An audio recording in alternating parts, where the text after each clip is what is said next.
አንዳንዶች በሰዎች ፊት እንደ መላእክት ናቸው። አንደበታቸው የረጠበ፣ ፊታቸው በፈገግታ የተሞላና በጣም ሃይማኖተኛ ይመስላሉ።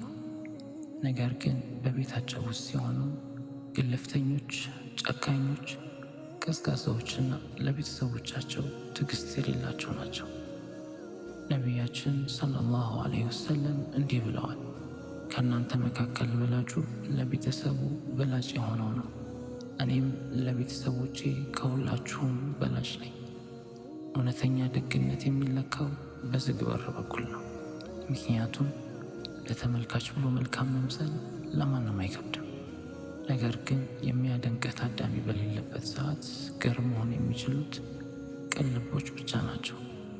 ቤተሰቦችህ ስትደክም ያለህን ትዕግስት፣ ስትቆጣ ያለህን ስብዕና፣ ስትጨነቅ የምታሳየውን እዝነት እና ማንም በሌለበት የምትናገራቸውን ቃላት ሁሉ ያውቃሉ።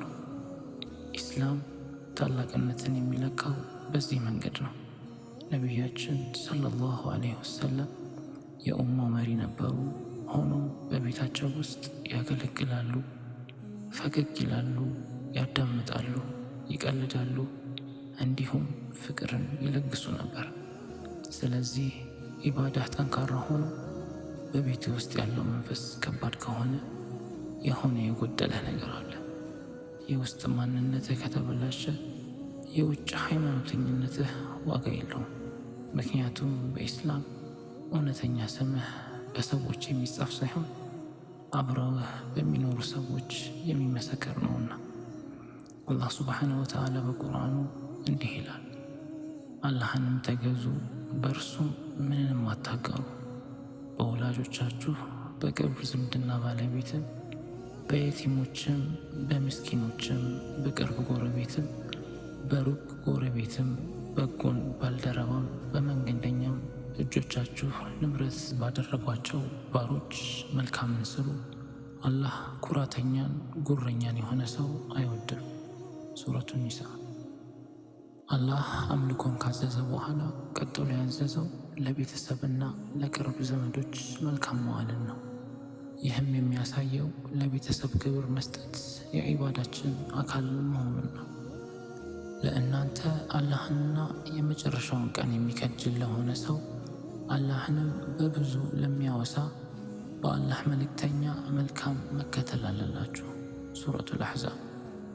ነቢዩ ሰለላሁ ዐለይሂ ወሰለም መስጂድ ውስጥ ብቻ ሳይሆን በቤታቸው ውስጥም ምርጥ አባትና ምርጥ ባል ነበሩ። እውነተኛ ተከታያቸው ለመሆን በቤታችን ውስጥ የምናሳየው ጠባይ ማስተካከል ይኖርብናል። ነቢያችን ሰለላሁ ዐለይሂ ወሰለም እንዲህ ብለዋል፣ ከምዕመናን መካከል ኢማኑ በጣም የተሟላው፣ ስነ ምግባሩ በጣም ያማረውና ለቤተሰቡ ሩህሩህ የሆነው ነው ብለዋል። ቲርሚዚ ዘግበውታል። አንድ ሰው በሰዎች ፊት ምንም ያህል ቢሰግድና ቢጾም ለቤተሰቡ ርህራሄና ትዕግስት ከሌለው ኢማኑ ጎድሏል ማለት ነው። ነቢያችን ሰለላሁ ዐለይሂ ወሰለም በቤታቸው ምን ያደርጉ ነበር? እናታችን አይሻ ነቢያችንን ሰለላሁ ዐለይሂ ወሰለም የቤት ውስጥ ውሎ ስትገልጽ እንዲህ ትላለች፣ ጫማቸውን ይጠግኑ ነበር፣ ልብሳቸውንም ይሰፉ ነበር፣ ቤተሰቦቻቸውንም ያግዙ ነበር። የሰላት ጥሪ አዛን ሲሰሙ ግን ለሰላት ይወጡ ነበር። ቡኻሪ ዘግበውታል። ነቢያችን ሰለላሁ ዐለይሂ ወሰለም የዓለም መሪ ሆነው ሳለ በቤታቸው ግን ትሁት አገልጋይ ነበሩ። እኛስ ስንቶቻችን ነን በሥራ ደክመን ስንመጣ ለቤተሰቦቻችን ፈገግታን የምንለግሰው? በኢስላም ስነ ምግባር ወይም አኽላቅ የሚለካው ታዳሚ ባለበት ሳይሆን ማንም በሌለበት ነው። በውጭ ስትሆን ስምህን ትጠብቃለህ፣ ቤትህ ውስጥ ስትሆን ግን ማንነትህን ታሳያለህ። ኢስላም የሚፈልገው በሰዎች ፊት የምናሳየውን ጭንብል ሳይሆን በዝግ በር በኩል ለሚስትህ፣ ለልጆችህና ለወላጆችህ የምታሳየው እውነተኛ ርህራሄ ነው። ስለዚህ በውጭ መልአክ፣ በቤት ውስጥ ግን ጨካኝ መሆን የአንድ አማኝ ጠባይ ሊሆን አይገባም።